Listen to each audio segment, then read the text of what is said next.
Dans la vie, faut pas s'en faire. Moi, je ne m'en fais pas. Les secrets d'un bon mental et d'un état d'esprit positif. Eh bien, nous allons voir comment cela va nous permettre de cheminer dans notre vie beaucoup plus sereinement. Alors, dis-moi de ton côté, de quelle couleur tu vois la vie? Et puis, est-ce que tu as plutôt tendance à voir le verre à moitié vide ou le verre à moitié plein? Eh bien, c'est le sujet dont nous allons parler aujourd'hui et tu verras d'ici la fin de la vidéo comme il est plus facile de se sentir serein et bien dans ses baskets lorsque l'on a un bon mental et un bon état d'esprit. Avant la fin de la vidéo, comme pour chaque semaine, je te proposerai un exercice du jour, du concept et du livre à la mode de soi. Et c'est juste après ça.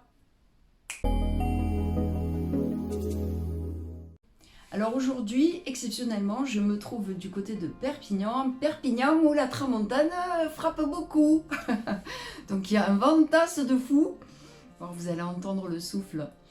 Le souffle. Du coup, je reprends mon petit accent du sud. Et à la mode de soi, donc vous le savez, c'est accorde-toi l'importance que tu mérites parce que tu es toi et pas quelqu'un d'autre. Alors, par quoi on commence dans cette vidéo? Eh bien, ce que tu peux faire déjà, c'est te poser, ça bouge, c'est te poser une question fondamentale qui est de quelle façon je pense? Quel est mon schéma de pensée?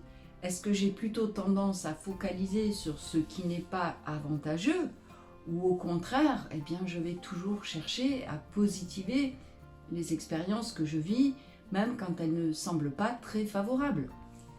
Est-ce que tu vas créer en toi un espace intérieur et même un espace extérieur avantageux, agréable, plaisant? Parce que quelle que soit la conjoncture, quelles que soient les expériences que tu traverses, quelles que soient les conditions dans lesquelles tu te trouves, tu as toujours la possibilité mentalement de vivre sereinement, soit de regarder ce qui est en train de se passer avec, enfin, dans la posture de l'observateur, tranquille. Ça ne veut pas dire que les circonstances sont faciles à vivre, mais c'est un choix que tu peux faire. Comment tu veux regarder ta vie autour de toi? Alors ça me fait souvent penser à l'extrait du film Indiana Jones, je crois, c'est peut-être le Diamant vert. En tout cas, il y a plusieurs films où on voit ce genre de scène où ils sont enfermés dans une petite cavité et puis le plafond est en train de leur venir dessus, ils vont être écrasés. Quel est l'instinct naturel de l'être humain quand il se trouve pris comme ça dans un étau, quand ça ne va pas, quand il étouffe, il a besoin d'air, il va pousser les murs, il va essayer de se sauver, de se sortir de cette situation. Pourquoi attendre le pire des moments pour réagir de la sorte? Est-ce que ce n'est pas possible en fait d'apprendre, parce que ça peut être un apprentissage, d'apprendre justement à être toujours non pas dans un mode de survie, mais justement dans un mode de vie, parce qu'à force de pratiquer cet état d'esprit serein, cet état d'esprit positif, de savoir être un observateur, de relativiser certaines situations, de les accepter, de les positiver, ça va nous permettre de les transformer. Ça va nous permettre certainement d'y apporter des solutions beaucoup plus facilement. Alors pourquoi attendre d'être comme ça, complètement pris, enfermé, plutôt que d'installer cette habitude de voir les choses positives et ainsi les murs ne vont pas venir vers nous. Nous les aurons poussés parce que nous aurons créé autour de nous un espace qui va nous permettre de respirer librement. Bien, venons-en à une autre réflexion. Tu es quelqu'un de positif, tu relativises et tu sais pertinemment que ça t'aide à ressentir de la satisfaction, ça t'aide à être dans le plaisir, ça t'aide à pouvoir avoir une vie que tu apprécies en dépit de tout ce que l'on peut traverser. Et je ne dis pas que l'on ne fait que traverser des mauvaises choses. La vie est magnifique. Notre terre est magnifique. Notre famille, peut-être nos amis, notre métier, il peut y avoir plein de choses magnifiques. Ce qui n'empêche que, évidemment, autour de nous, il n'y a pas que ça. Alors, si toi, tu es quelqu'un de super positif, avec un bon état mental, fantastique, continue, inspire les autres. Maintenant, si ça n'est pas ton cas, si tu t'aperçois, parce qu'il faut aussi que tu regardes un peu en toi, et c'est aussi le concept de à la mode de soi, c'est je vais aller regarder à l'intérieur de moi comment je me comporte, comment j'analyse, comment je regarde, comment j'écoute, comment j'observe. Alors si tu te rends compte que toi, tu as plutôt tendance à ne pas voir le bon côté des choses, ressentir que c'est pas facile, que c'est pas drôle, que c'est difficile, et puis voilà, ça va avoir un impact puissant sur toi de négativité en fait. Même si c'est pas comme ça que tu veux l'appeler. Si c'est pas favorable, c'est plutôt négatif. Alors, dis-toi, j'ai envie de devenir positif. Ok. Est-ce que tu penses que super, j'ai envie d'être positif, ça y est, c'est bon, c'est acquis? Eh non, malheureusement. En fait, ça peut pas se passer tout à fait comme ça. C'est une pratique, ce qui nous permet de progresser et d'évoluer.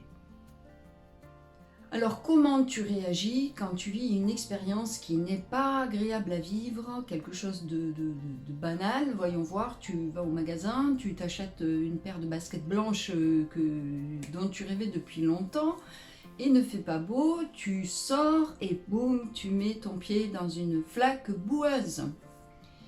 Alors, il y a plusieurs possibilités. Soit tu prends sur toi, donc tu arrives à rester zen, on va dire.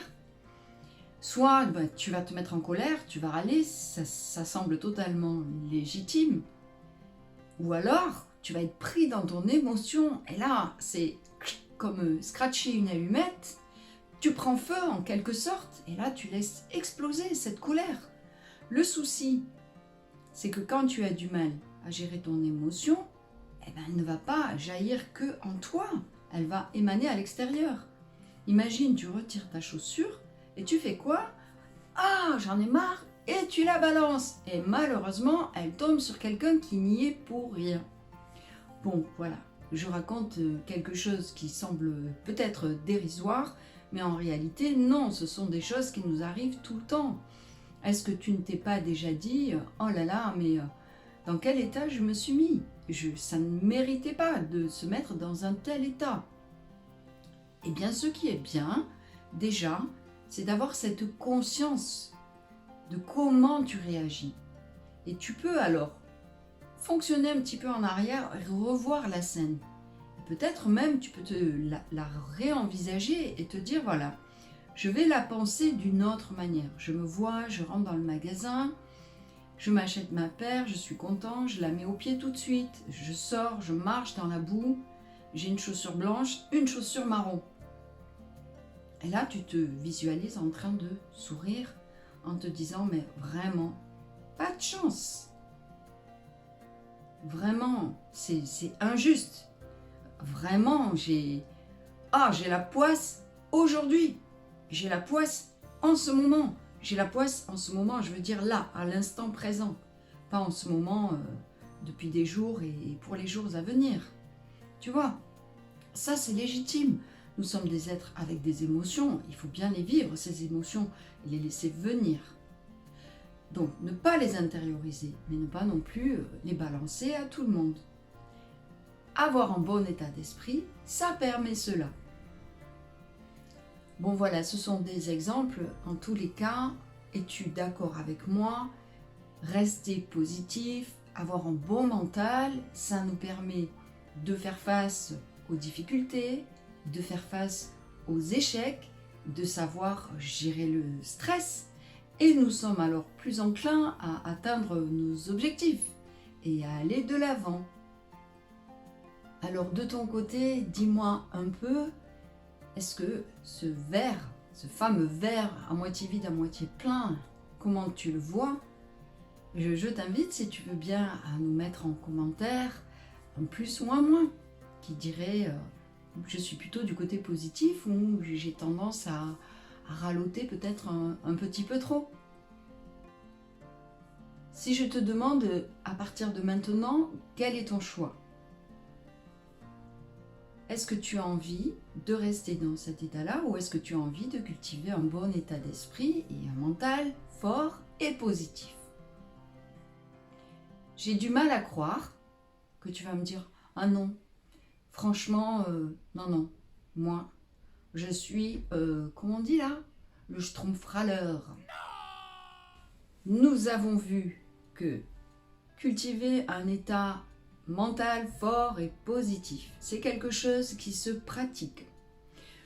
Que les émotions ont un rôle à jouer dans cet apprentissage, cette mise en pratique, et qu'il est bon d'avoir un regard positif sur soi, d'avoir une posture d'observateur pour déceler sa façon de fonctionner et de pouvoir évidemment y réagir. Mettre ses petites antennes en alerte. Donc quand on trébuche, ce n'est pas grave. Ce qui compte, c'est de se dire « Ah, là, j'aurais pu mieux faire, je vais mieux faire. » Et nous savons que cela demandera de maintenir des efforts, d'avoir la détermination d'y arriver, ne rien lâcher. C'est juste une habitude à mettre en place, mais en tout cas, ça ne peut qu'apporter du positif dans notre vie. La vie n'est pas toujours facile. Nous le savons, elle n'est pas un fleuve tranquille. On peut être atteint par plein de choses, des difficultés relationnelles, des difficultés au niveau familial. Ça, on peut le gérer plus ou moins facilement. Mais après, il y a les soucis qui peuvent se présenter au niveau professionnel. Et puis, il y a la conjoncture. Alors, sans rentrer dans la politique, c'est très difficile, il me semble, pour pas mal de personnes actuellement. Je te raconte une anecdote, quelque chose de absolument réel par rapport à ce bon état mental et cet esprit positif que je cultive sincèrement depuis de nombreuses années. Et pour moi, ce n'est plus un effort à faire, ça va tout seul. Et je peux vous dire que c'est en permanence, il m'arrive des petites broutilles et je vois toujours le bon côté des choses. Même quand ça peut parfois, évidemment, selon ce que je vis, me rendre triste, parfois, très rarement, me mettre en colère. Je réagis très vite positivement. Donc c'est bien quelque chose qui se travaille. Alors j'en viens vite à cette anecdote. Il y a un peu plus de 10 ans de cela, ma fille était encore adolescente certainement, je pense. Et elle voulait voir une de ses grandes idoles qui passait donc dans la ville de Montpellier. Et il fallait absolument pas qu'elle rate cela. Et donc elle s'est postée devant son écran d'ordinateur pour pouvoir acheter son billet dès que la billetterie en ligne allait être ouverte. Donc elle était là, assise devant son écran depuis un moment, et puis je l'entends pousser un cri et elle m'explique que à peine la billetterie a-t-elle été ouverte que aussitôt il a été indiqué complet. Donc c'était le drame, grande larmes, et je suis restée tranquille et je lui ai dit non, ça va pas se terminer comme ça, tu verras, il y a certainement d'autres moyens. Donc nous voilà partis en centre-ville vers un grand magasin pour aller à la billetterie. Nous arrivons, il y a, je sais pas, 50 mètres de queue. Et puis après avoir patienté pendant une demi-heure, le vigile dit pour le concert de machin, terminé, il n'y a plus de place. Allons-y, restons positifs, tu verras, tu auras ton billet. Et à ce moment-là, lorsque le vigile annonce cela, une jeune fille placée devant nous se retourne et nous dit « Oui, j'entends que, en s'adressant à ma fille, j'entends que tu es dépitée, que c'est très important pour toi, et moi je suis venue justement parce que je veux me faire rembourser mes billets, est-ce que ça t'intéresse de les acheter ?» À ce moment-là, plusieurs personnes se précipitent vers la jeune fille en disant « Oui, moi je les veux les billets ». Et puis elle a obtenu ses billets. Donc vous allez dire coup de chance peut-être. Mais en tous les cas, je crois que les fameux coups de chance arrivent bien plus souvent quand on garde ce bon mental, quand on a un esprit positif et que du coup on a plutôt tendance à éviter les obstacles, les difficultés. En tout cas, on ne les voit pas avec un regard accablant.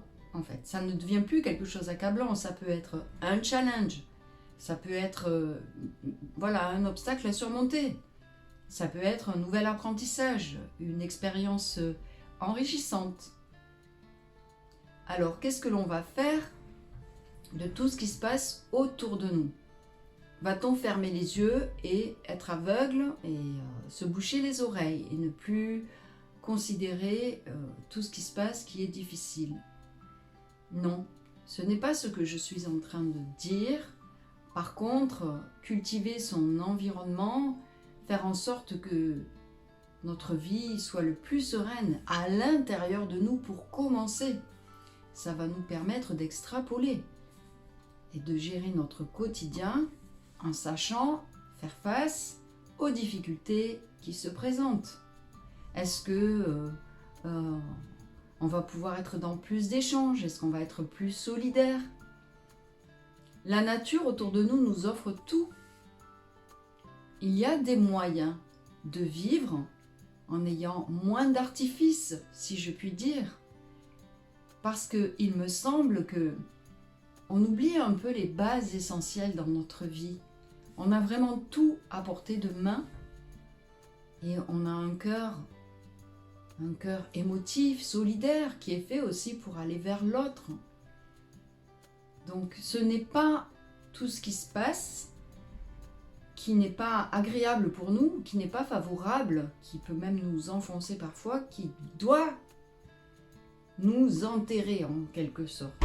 Bien au contraire, c'est une occasion, je pense, de cultiver notre bien-être par une pensée positive, par un mental solide, par un mental fort.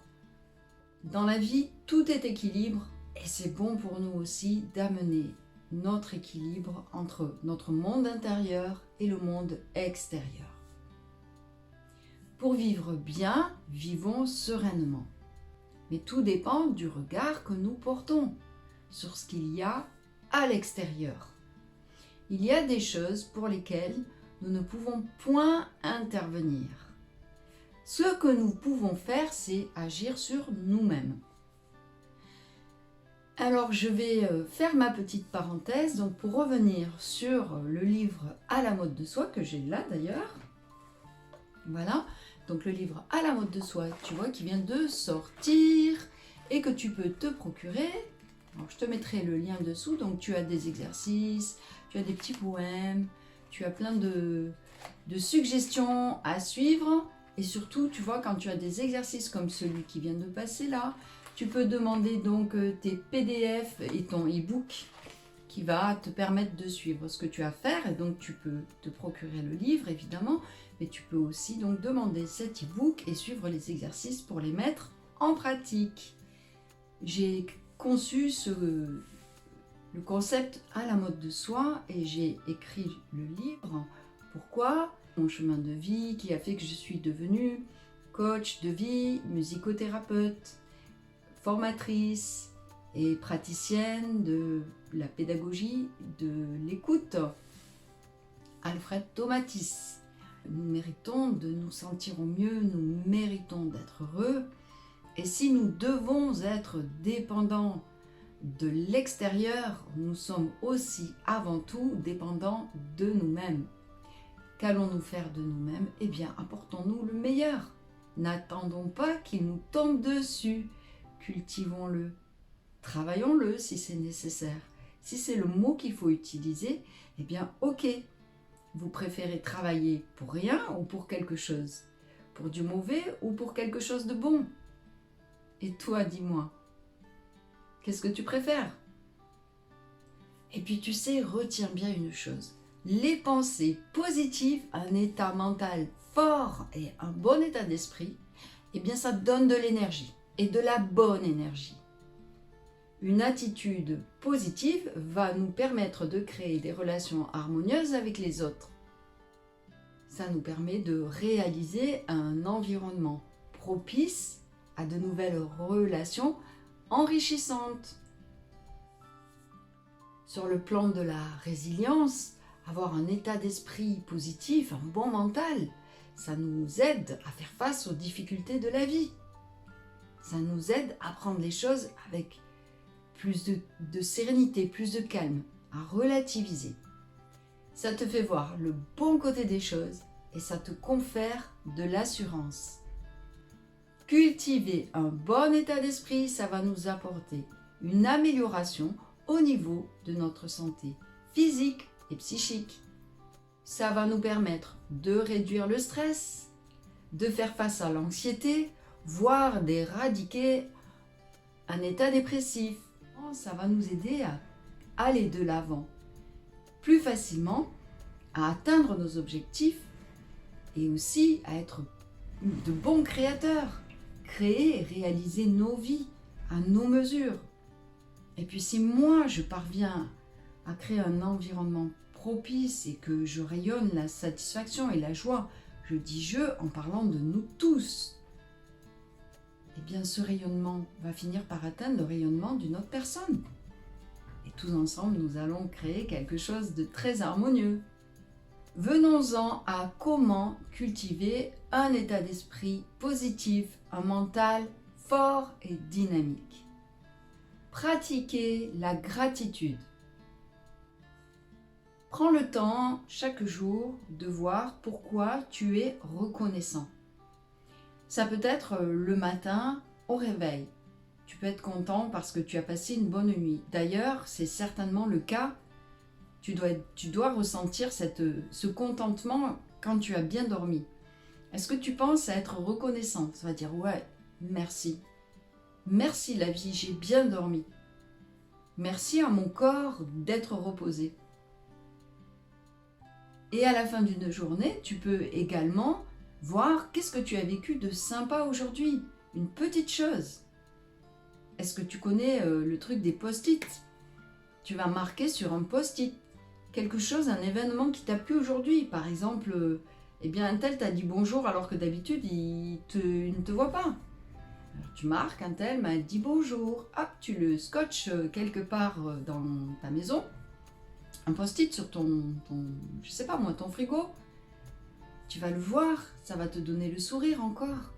Et tu relèves comme ça, jour après jour, des petites choses, jusqu'à t'habituer à vraiment voir tout ce que nous vivons de bon, parce que nous avons plutôt tendance à retenir ce qui n'allait pas, mais pas ce qui allait, ou pas assez souvent. Alors la reconnaissance, pratiquer la reconnaissance, cela nous amène à être plus positifs, à cultiver un bon état d'esprit. En deux, ce que tu peux faire également, c'est être trop bienveillant avec toi-même. Te montrer de la compassion, de l'indulgence. Ne sois pas trop sévère. Tu peux être pointilleux, tu peux être un peu perfectionniste, tu peux aimer les choses bien faites, mais ne sois pas trop dur envers toi-même. Apprends à te dire bravo, apprends à te dire merci, apprends à te récompenser. Tu vois, imagine-toi comme ton meilleur ami que tu vas serrer fortement en disant « mais je te félicite ». C'est éprouver de la compassion pour soi-même. Et même lorsque tu as commis une erreur, eh bien, tu peux apprendre à te pardonner, à concevoir qu'est-ce qui t'a amené jusque-là, comment tu auras pu faire, et tu peux envisager une prochaine fois, je m'y prendrai de la sorte. Sois doux avec toi-même, sois accueillant avec toi-même. En 3, je te dirais de t'entourer de positivité. Alors comment tu fais? Tu vas déjà voir dans tes relations ce qui est bon et ce qui est moins bon pour toi. Si quelqu'un qui râle tout le temps te fatigue, eh bien ne le côtoie plus.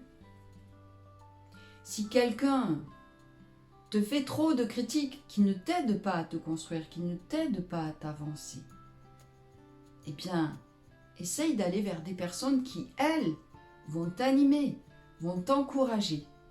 vont te féliciter. Et puis tu sais, je te l'ai dit dans l'exercice, un des exercices d'une des vidéos que je te présente, je la mettrai en descriptif, je n'ai pas le titre là en tête. Eh bien, n'oublie pas de prendre ton miroir. Tu peux te parler à toi-même, ça n'est pas du tout ridicule, absolument pas. Et te dire c'est super, ce que j'ai fait là c'est super, bravo, je te félicite. Bienveillance envers soi-même, reconnaissance envers soi-même, déjà. Et après avec les autres, évidemment. Tu peux également pratiquer la pleine conscience. Prends le temps de te connecter au moment présent en étant conscient de tes pensées, de tes ressentis, de tes émotions. Prends le temps de tes sensations physiques et fais tout cela sans jugement. Prochainement, je t'inviterai à suivre un exercice en musique dans la rubrique La musique à notre service de la chaîne à la mode de soi. Nous utiliserons la musique pour justement aborder cette pleine conscience. Alors, comment je vais conclure? Je dirais que avoir un bon état mental solide, cultiver un bon état d'esprit ne peut être que bénéfique dans nos vies, et pour nous, et pour notre entourage. Cela peut nous aider à transformer notre vie de manière significative, en pratiquant la pleine conscience, la bienveillance envers nous-mêmes, en pratiquant la gratitude et en nous entourant de positivité. Nous pouvons améliorer notre bien-être global et améliorer notre quotidien. Nous allons nous permettre d'avoir une meilleure qualité de vie. Soyez-en certains, si vous êtes bien à l'intérieur de vous-même, vous allez vraiment en profiter un maximum et la vie est vraiment plus douce. Alors si vous êtes sur le chemin de la positivité, tranquille, tranquille, petit pas à petit pas, tout vient à point et vous allez voir, vous allez savourer. Alors n'oublie pas que ton exercice du jour, tu le trouves sur le livre à la mode de soi, donc tu peux aller sur la page, je vais te dire ça tout de suite, c'est sur la page 21, tu vas remplir cet exercice-là, c'est ta situation, ton parcours à ce jour. Et à partir du moment où tu te prends en main, où tu as envie de cultiver ce côté positif, ce bon état d'esprit, parce que nous avons tous les exercices qui viennent là-dedans, qui nous attendent, hein, eh bien, tu vas pouvoir le réévaluer au fur et à mesure. Voilà, donc c'était Célina depuis Perpignan et je te donne rendez-vous à la semaine prochaine. Et surtout, n'oublie pas de t'accorder l'importance que tu mérites parce que tu es toi et pas quelqu'un d'autre. À bientôt!